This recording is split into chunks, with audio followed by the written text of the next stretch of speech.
it's worked for Hull. Sit in, look for the counter-attack and break forward, and they did, and they could have had a couple more as well on the counter-attack. So we're going to have to try and adapt and maybe tweak the system. Obviously, personnel coming back in, Romain will be back in out on that left-hand side for Enzo. What he does on the right-hand side, we'll have to wait and see. Does he give Patrick a break as well, and maybe look at bringing Mayenda in out there? There's options in there for me now in the squad to try and freshen it up. And obviously, if you're not getting results, managers tend to do that, don't they? Try and sort of get a winning formula going again. So we'll have to wait and see. But still 12 games to go, and as I mentioned there, we've got West Brom, we've got to go with Coventry as well. So these teams who are coming up the rails are just tucked in behind us as well. So it's going to be interesting, but got confidence in the lads to turn it around. And one more, just because we've talked about fatigue so much, David says Hull benefited from an extra 2.5 days rest and recuperation, particularly when you take into account the intensity of the Leeds game as well. And says Sunderland looked very lethargic. Probably if it's Saturday versus Sunday doesn't make a huge difference, but is 2.5 days enough to make a difference? Newcastle have got the same in comparison to Liverpool before Wembley as well. Yeah, obviously we played Leeds on Monday night, didn't we, last week? And as I said there was a lot put in by the lads, and it's difficult when you don't have a lot of possession. You feel like you're chasing shadows, and we just couldn't get out of our half in that second half, really. So it was a difficult one.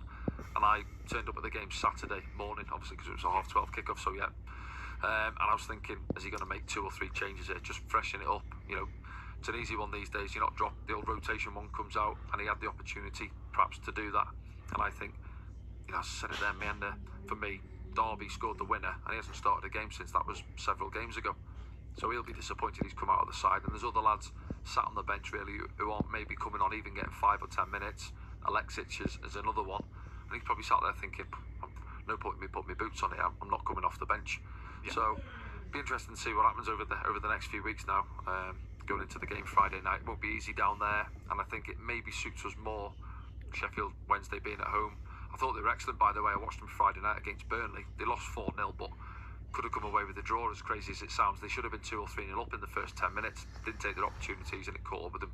So down at Hillsborough, they're expected to come out and have a go, and that perhaps suits us a little bit, where we can play more of a sort of counter-attacking game, and there'll be pockets of space to try and get the benefits from. Let's tie up the performance of the weekend and something to hoy in the river as well then, before we let you go, Danny. A couple of Newcastle nominations. Lewis Hall was man of the match. Lewis Miley, lots of people praising him. Alexander Isak obviously scoring twice, that's 50 Premier League goals. I don't think there is really there was no Sunderland standout to mention that. Yeah, Luke Hannon to mention, a couple of penalties. Now Gateside's top goal scorer this season as well. JG O'Donnell with a couple for Dunstan. Ben Henderson with a couple for Horden. Hannah Ottawell Soulsby got 27 points and 10 rebounds for Durham Palatinate in that win I mentioned earlier, that 79-70 win at London Lions. Any other nominations from either of you two? We've had a couple of listener nominations for What to Hoy in the River, so we'll come back to that in a minute. Does anyone top Alexander Isak making 50 Premier League goals? Yeah, look, I think... Was he your man of the match? I've not really asked you that directly. No, I thought Hall was great. And look, I think Isak's brilliant. You know, I just love watching him. I'd sooner watch him than be chasing him, I know that much, but he was brilliant. I thought Hall was great.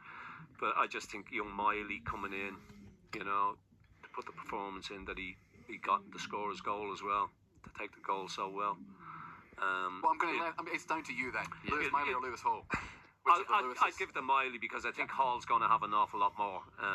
And I think there's a chance that, as well as young Miley played, that he may well not play at Liverpool. But, you know, I think he did great at the week.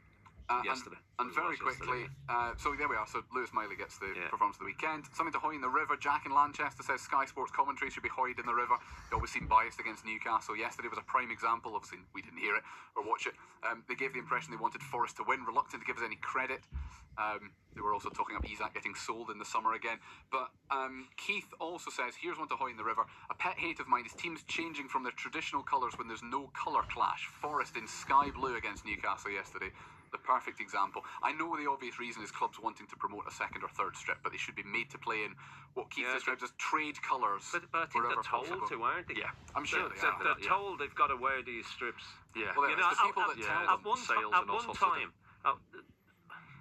again, this goes to show how the game's changed. At one time, if it didn't clash, you had to wear your number one kit. Yeah. But now, wear anything you want. Yeah. Well, no, it has. It's all the same colour. Yeah. Even back to sort of my playing days recently, generally you would wear your your regular kit, your home kit as much as you could, and then obviously the away kit if there was a bit of a clash. So, But now sponsorships. Yeah, and, but now they've got to wear.